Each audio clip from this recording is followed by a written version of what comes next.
Bienvenue dans votre magazine d'enseignement intitulé Atmosphère du Royaume. Atmosphère du Royaume est une émission présentée et payée par les citoyennes et citoyens de Kingdom Impact International Centre. Ces enseignements détruisent l'ignorance dans les enfants des dieux et les aident à vivre la vie du royaume de Dieu sur la terre. J'ai l'honneur et le plaisir de vous présenter Moïse Kabongo, pasteur principal et fondateur de Kingdom Impact International Centre.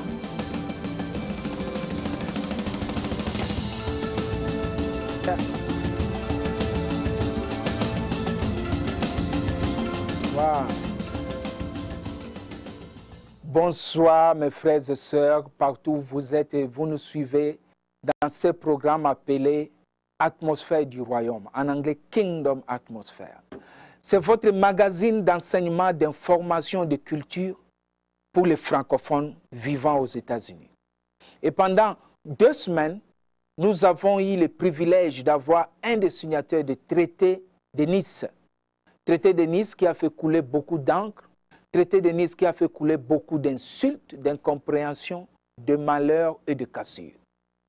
Et je fais encore revenir M. Polo, avocat de formation, sur ce plateau pour nous parler encore du traité de Nice, puisque le traité de Nice, c'était les hospitaliers qu'on traite des occultistes, avec le Conseil national congolais, ils ont signé un pacte. Et nous avons vu que la semaine dernière, il nous a bien expliqué comment Ngwanda est agent double. Il nous a bien expliqué le contenu, quelques contenus, et choses que je n'avais pas compris, que vous n'avez pas aussi compris, qu'il y a 3e personne parmi les signataires qui est aussi membre de la PARECO, Madame Françoise. Mais la PARECO ne parle jamais d'elle. Pourquoi la PARECO ne parle jamais d'elle? Et comme je vous dis toujours, mes frères et sœurs, le temps congolais, réveillez-vous, vous devez lire.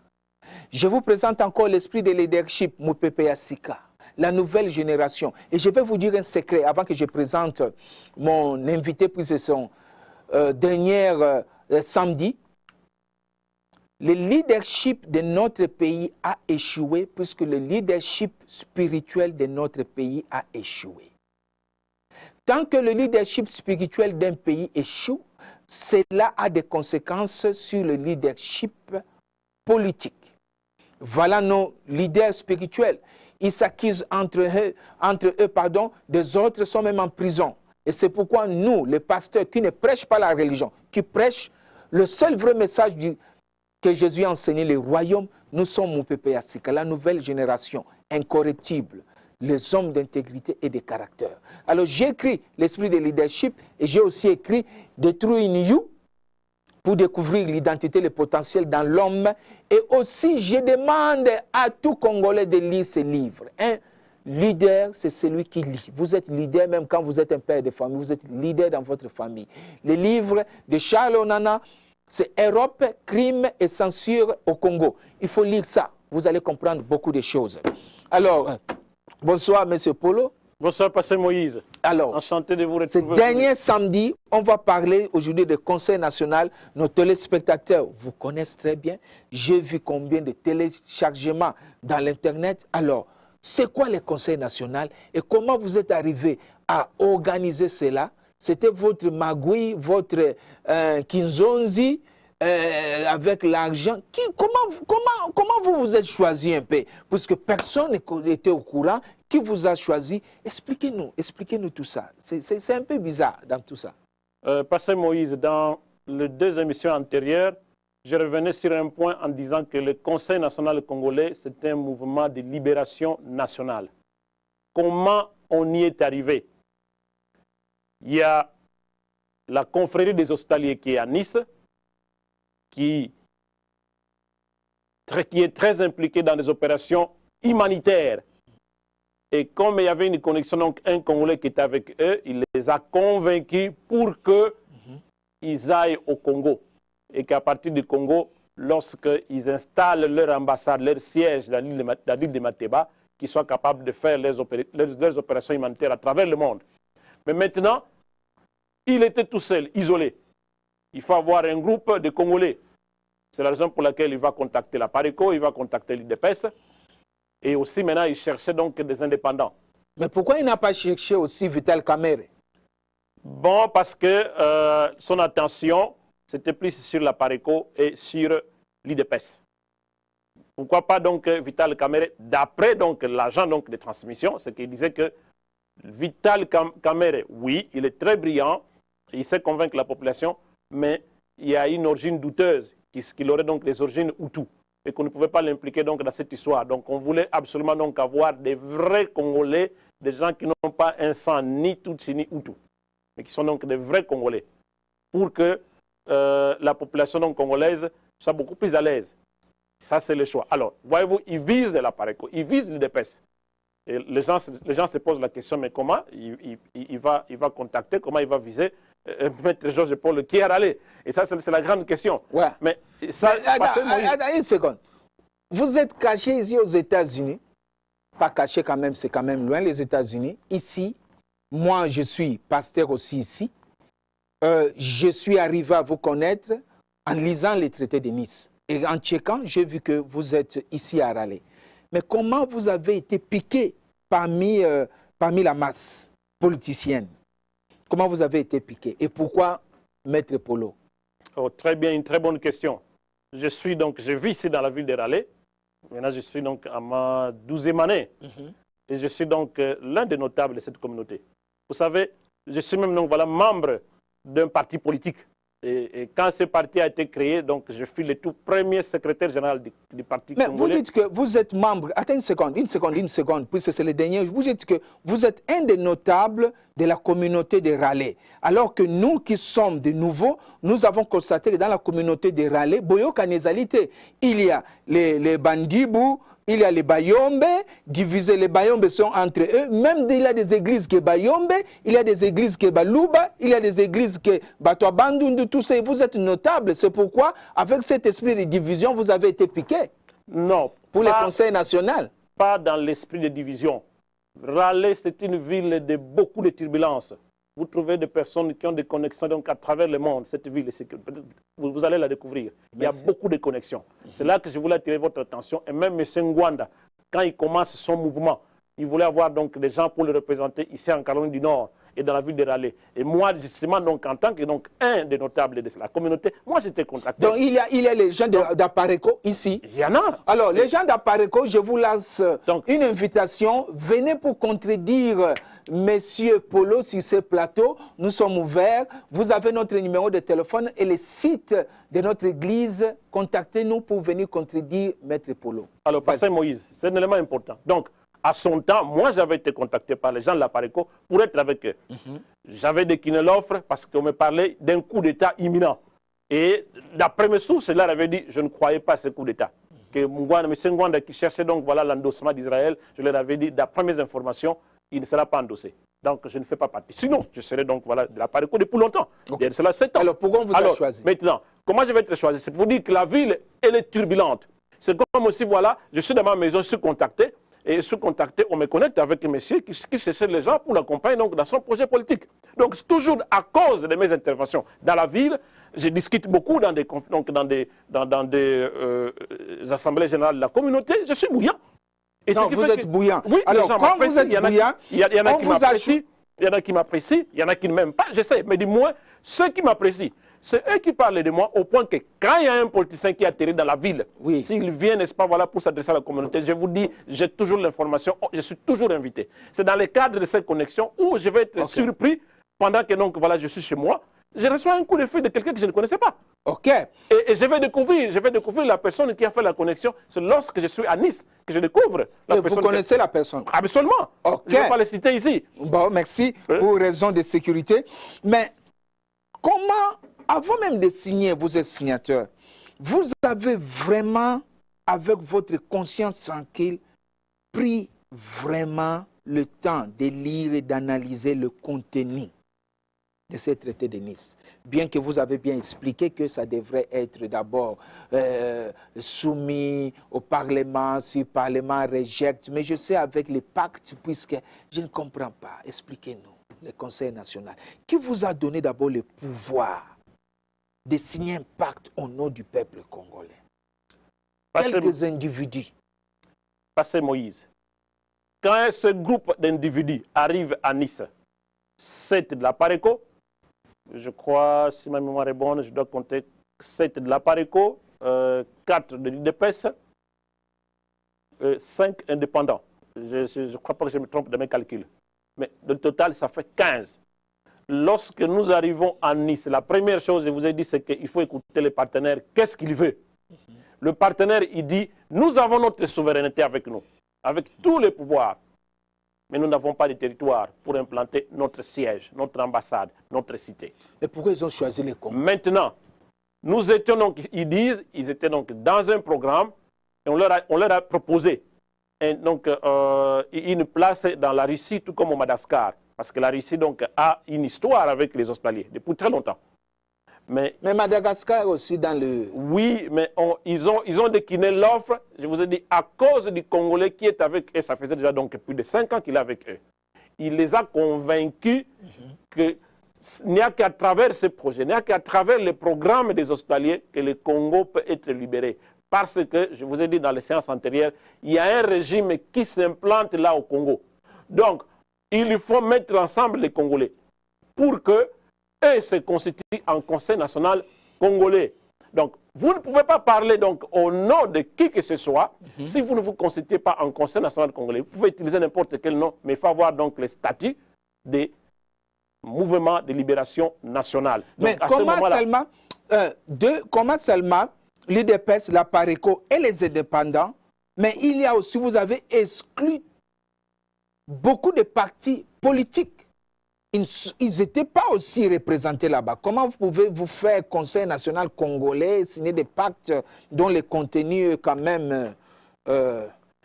Mais, Pasteur Moïse, lorsqu'on commence une révolution, je ne parle pas de la révolution, lorsqu'on commence une conspiration politique, il n'y a jamais eu un grand nombre. Même le Christ dont nous parlons aujourd'hui, avant qu'il ne commence son ministère, il a choisi quelques apôtres, c'est ça qu'on appelle les 12 apôtres. Là, vous prêchez l'évangile. Là, je prêche l'évangile parce que je suis un chrétien. Je suis aussi prédicateur là, parce que l'évangile. Je suis enfant et petit-fils d'un pasteur. Oh, donc, j'ai grandi dans l'évangile. Okay. Voilà, j'ai le sang pastoral. Ouais. Et c'est la raison pour laquelle, attention, même quand vous m'invitez, ne racontez pas n'importe quoi quand vous prêchez, parce que je vous suis à la lettre, depuis à la fin. Vous me suivez? Oui. Ça, c'est bien, vous me suivez, il me suit. Je vous suis à la lettre, depuis à la fin. Et après la prédication, si vous avez été à côté, je vous dirais, pasteur, là, vous avez été à côté. Ce sont des choses qui ne sont pas bibliques. Je suis ouvert. Il y a des pasteurs qui me connaissent, qui savent que quand je suis là, ils savent qu'après, si je sens qu'il est à côté... Alors, on va demander à Maître Polo de suivre nos enseignements qui disent que la Bible n'est pas un livre religieux, mais la Bible, c'est la constitution d'un royaume. Ça parle d'un gouvernement. Puisqu'il est politicien, je suis aussi politicien en Christ. Alors, pourquoi le Conseil national? On a compris comment vous avez été choisi, comment la connexion était là. Mais qui vous a donné le pouvoir? Je comprends, quand on prépare une conspiration politique, on n'a pas besoin de beaucoup de gens. Mais vous avez fait signer des pactes et vous croyez qu'au Parlement, avec plusieurs partis politiques, ça devrait passer. Et c'est quel même genre de Parlement? Le Parlement actuel? Merci beaucoup, Pasteur Moïse. Regardez, si vous fouillez les documents, quand on parle donc de l'AFDEL, mais il faut voir la composition. Ils n'étaient pas très nombreux. C'est ce qu'on appelle donc le groupe de l'Emera. Ils n'étaient pas nombreux. En dehors de la branche militaire, mais ils ne sont pas nombreux. C'est toujours un petit groupe. Donc ici, c'est la même chose. Un groupe se constitue en Conseil national congolais comme étant mouvement de libération nationale. On n'a pas besoin de beaucoup de gens. Mais dans la suite, c'est parce que voilà, il y a des choses que je ne peux pas révéler. Mais il y a des gens qui ont endossé, qui viennent, ils sont nombreux. Il y a beaucoup, passés par à travers le monde des Congolais qui ont endossé ces projets, qui sont avec nous. C'est vrai? Ils sont nombreux, mais je ne peux pas en parler, parce que ce n'est pas ça donc l'objet donc, de l'émission.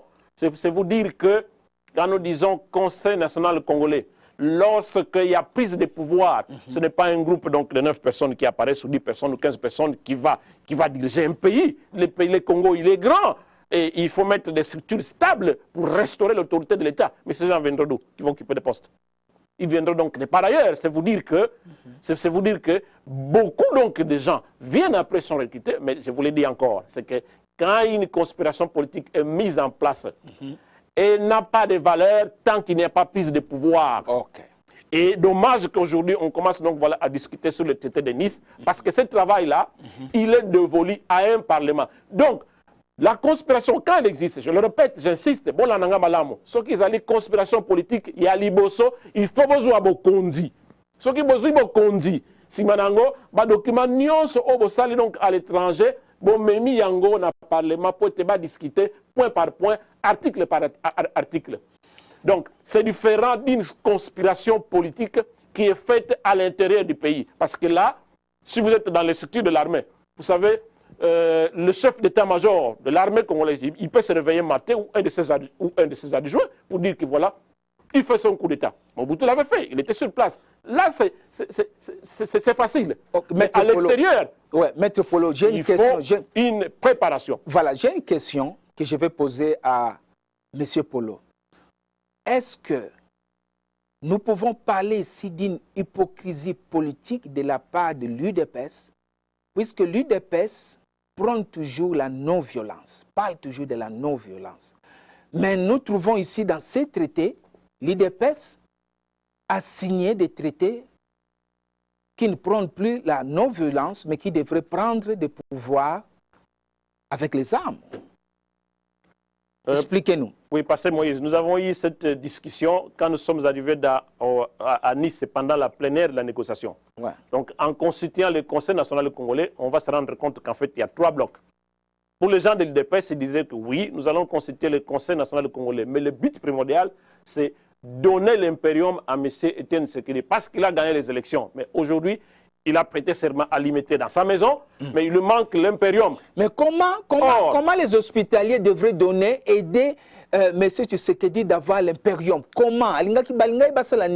Mais c'est la raison pour laquelle j'ai dit, voyez-vous, il y avait 3 intérêts différents. Donc tous, on voulait que le régime change. Mais la particularité de l'UDPS, c'est qu'il voulait à quoi? C'est qu'on donne l'impérium à M. Etienne Tshisekedi. Mais nous sommes arrivés donc à la conclusion. Nous sommes arrivés à la conclusion, c'est que voilà, la première chose, c'est que voilà, il faut chasser celui qui est sur place. Pourquoi? Parce qu'il faut les chasser. Donc, mais par une branche militaire, ça fait partie donc, voilà, de l'opération, ça fait partie de la conspiration politique. Oui, mais branche militaire, mais IDPS a prôné la non-violence, mais a signé que Azali peut d'accord va utiliser branche militaire, donc la violence. Mais l'IDPS, à travers son leader numéro 1, lui-même, donc voilà, lorsqu'il va se rendre compte que son challenger, c'est celui qui est proclamé comme étant le gagnant. Mais qu'est-ce qu'il a fait le 18 décembre 2011? Il a pris le micro pour dire, il a invité donc la communauté nationale ou internationale, c'est lui qui va m'amener, M. Kanambe, donc le président donc, Kabila, ligoté entre mes mains, il aura une prime importante. Mais il a lancé un appel. Ça, c'est lui poser la question, pourquoi lancer un appel? Et cet appel-là, les gens donc, qui sont sur le terrain pouvaient saisir de cet appel et s'organiser. Et voilà qu'ici, Nice, on est le 18 décembre. Nice, donc à ce moment-là, les Congolais qui, avec les hospitaliers, disent, mais oui, le Messie a lancé l'appel. Je crois que maintenant, il faut saisir l'opportunité. Parce que maintenant, il demande à ce que celui qui est en place, qui lui a volé la victoire, qu'il soit ligoté, qu'on l'amène devant lui, vivant. Et il donne une récompense. Donc, et ça, cette thèse, le gens de l'UDPS soutenaient cette thèse aussitôt que nous sommes arrivés à Nice. Mes frères et sœurs, si vous me suivez très bien par ma question, nous voulons comprendre que l'UDPS prône la non-violence, mais en coulisses, ils font des choses qui font un peu l'hypocrisie dans le sens qu'ils veulent aussi utiliser les moyens militaires. Alors, vous êtes, M. Polo, avocat indépendant, signataire aussi du traité de Nice. Quelle était votre option? Militaire aussi ou bien la non-violence? Écoutez, Pasteur Moïse, je dois vous dire la vérité. Vous savez, je suis dans un parti politique. Et dans un parti politique, vous n'avez pas tous voilà, la même tendance. Oui, quelle est votre tendance? Oui, mais au sein de mon parti politique, tous les cadres du Congolais unis pour le progrès, le CAP, tous les hauts cadres, ils savent que moi, mon option pour le Congo, c'est un coup de force. Okay. Parce qu'il y a un régime qui nous bloque. Okay. Un coup de force, c'est pourquoi vous avez fait des pactes avec les hospitaliers. Non, mais ça c'est le mensonge de M. Ngwanda. Je ne sais si le dire. Personne n'a reçu de l'argent. Et Pasteur Moïse, est-ce que vous pensez que quand vous signez, donc quand vous êtes dans une conspiration politique, donc les gens ils prennent l'argent, ils vous donnent. Ça, c'est ça l'esprit, donc l'esprit congolais. C'est contre ces antivaleurs que nous mettons debout. Parce que M. Ngwanda qui en parle, lui, il est habitué à ces choses. Pendant tout le règne de Mobutu, c'est ce qu'il faisait. Et même tout en étant l'Occident, il le fait. Il croit que tout le monde, quand on se retrouve donc autour d'une table, il prend de l'argent. Ce n'est pas vrai. Donc, il y a le banabiso que M. Ngwanda a eu mbongo et pas Batouana, a eu mbongo na pouvoir. Et pas Batouana Kishasa, Kabila, va payer mbongo, yangona bimisiango. Donc, il a double agent. Nous pouvons vous donner des exemples parce qu'ici, nous ne venons pas pour nous attaquer donc, à la vie de M. Ngwanda. Mais nous pouvons nous dire, vous connaissez son histoire donc en Côte d'Ivoire? Vous connaissez son histoire? Non, mais comment il s'est comporté? Écoutez, je ne parle pas aujourd'hui. En Côte d'Ivoire, pardon, les Congolais ne savent pas qu'il était proche donc du président Gabon. Mais c'est Ngwanda. Il était proche de Ngwanda. Oui, il assurait la sécurité donc, voilà, du président Gabon. Les gens ne le savent pas. Et au même moment, il était en contact avec le gouvernement français. Il savait que c'est Ouattara qui prenait le pouvoir. Donc vous voulez dire que Ngwanda a fait le double G, c'est celui qui a trahi M. Gbagbo en jouant encore le double G. C'est le même G qu'il amène maintenant au Congo. Il accuse l'UDPS. Entre-temps, il prend l'argent chez les hospitaliers et il prend l'argent aussi chez les kabilistes. C'est ça? Oui, mais le double G, il est sérieux. Je ne m'attaque pas à lui aujourd'hui, mais écoutez, ici, donc, nous limitons donc, au traité de Nice. Je vous dis qu'il a fait un double G. Parce que vous pouvez mener vos enquêtes. Allez demander aux soldats de Ingele. Allez demander, il y a un qui est mort il n'y a pas très longtemps. Il est mort donc, avec donc, dans la bouche le nom de Ngwanda. Vous savez, il les appelle pour dire, soyez en position où vous êtes. Je vais vous envoyer de l'aide des militaires. Mais ces gens vont être surpris. Qui reçoit? Ce sont des militaires de Kabila. Et ils vont être pris en sandwich. Ça signifie quoi? Mesdames et messieurs, cela signifie quoi? Mesdames et messieurs, cela n'engage que M. Polo et nous sommes vraiment très contents et nous devrons lui dire merci beaucoup d'accepter notre invitation, de venir vraiment expliquer clair et net et direct ce traité de Nice, les conspirations et aussi des coups bas entre vous politiciens. Et nous avons conclu que nos leaders manquent de caractère. Nos leaders manquent ce qu'on appelle le leadership. Il nous reste seulement 2 minutes. Monsieur Paul, je vous donne cette opportunité de lancer l'appel là-bas au peuple congolais et de lancer aussi l'appel à votre conscience, puisque nous pouvons tout dire ici, mais votre conscience vous jugera et le très haut. Et parlez au peuple congolais pourquoi vous êtes signataire et quel est votre avenir pour le Congo. Merci. 2 minutes. Peuple congolais, le message que je vous adresse ce soir, c'est de vous inviter à avoir la conscience nationale. Il y a un choix qu'il faudra faire, parce que nous le savons que nous avons un président de la République qui s'appelle Joseph Kabila. Si cette tête vous intéresse, qu'il soit au pouvoir, donc à ce moment-là, militez-vous, militons-nous tous pour l'aider à conserver son pouvoir. Et si nous estimons que ce n'est pas la personne appropriée, ne parlez pas dans vos chambres si vous êtes politicien. Il faut utiliser votre tête. Cessez donc d'intoxiquer la population. Il faut venir donc avec un plan approprié, comment libérer le pays. Et ce plan, quand vous l'avez, vous devez donc le share avec voilà, les politiciens. Et même quand vous ne voulez pas donc le share, mais du moins donc à ce moment-là, il faudra montrer à la même population, regardez le plan que nous avons, il est meilleur à celui qu'on a tenté de vous offrir pour libérer le pays. Sinon alors, restez dans vos maisons parce que la politique, c'est réservé aux politiciens, de gens qui sont avisés, qui ont l'information et qui savent même comment les choses fonctionnent au niveau international. Aujourd'hui, nous parlons donc des régimes Tutsi au Congo. Mais qui est derrière? Je vous ai dit, voilà, on parle du groupe de l'Émirat. Mais qui est derrière? C'est très compliqué, il y a tout un système. Et ce système-là, pour le comprendre, il faut s'informer, il faut lire, il faut entrer dans des conférences pour apprendre. Donc à ce moment-là, vous aurez un langage approprié pour vous adresser à la population. Non pas pour l'intoxiquer, mais pour l'éduquer. Parce que l'une des tâches d'un parti politique ou d'une organisation politique, c'est éduquer la masse. Et aujourd'hui, la masse congolaise n'est pas très éduquée sur le plan politique. Merci beaucoup, Monsieur Polo. Comme je dis toujours, le Congolais est éduqué, mais il n'est pas instruit. C'est pourquoi il faut lire pour s'instruire. Et je vous demande toujours d'aller sur notre site www.kingdomimpact.us.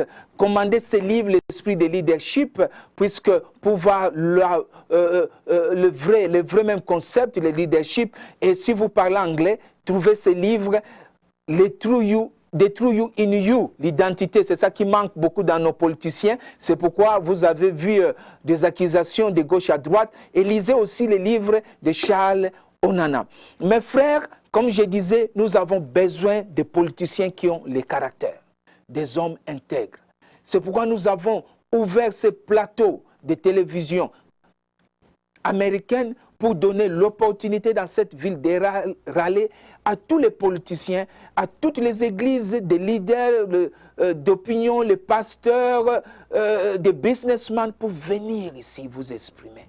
Je passe souvent ici pour les enseignements bibliques, mais aujourd'hui, j'ai un politicien qui est aussi chrétien. Il s'est exprimé et tout ce qu'il a dit, il est responsable de ce qu'il a dit. Et j'invite aussi la majorité, les gens de la majorité présidentielle, PPRD, la PARECO, UDPS, de venir ici, de vous exprimer. Nous devons maintenant avoir un débat intellectuel. Débat, c'est ça, la démocratie. Vraiment, je dois dire merci à mon invité. Pendant 3 semaines, il a été avec nous. On lui souhaite toutes les bonnes chances. Et le Saint-Esprit a dit que 2013, c'est l'année de faveur. Et que cette faveur-là accompagne M. Polo avec sa famille et dans votre carrière politique. Que Dieu vous bénisse. Merci beaucoup, Pasteur Moïse. Merci, au revoir. Aussi. Au revoir. Et la semaine prochaine, avec Kingdom Atmosphere, les débats vont continuer avec un autre politicien, où ça sera le temps d'enseignement biblique. Puisque le seul vrai message de la Bible, c'est le royaume. Et Jésus n'est pas venu pour nous donner la religion, mais un gouvernement. C'est pourquoi Jésus est un politicien. Merci beaucoup. Bye. Bye. Merci de nous avoir suivis et vous pouvez célébrer avec nous les services de dimanche à 11h et l'écho du royaume chaque mardi à 18h30. Nous sommes sur 230 US Highway 70 West, Garner, NC 27529. Visitez notre site sur www.kingdomimpact.us ou appelez 919 995 0314. À partir de Congo-Kinshasa, appelez 09 98 48 48 52. Ou vous pouvez nous écrire sur atmosphère@kingdomimpact.us. Que Dieu vous bénisse.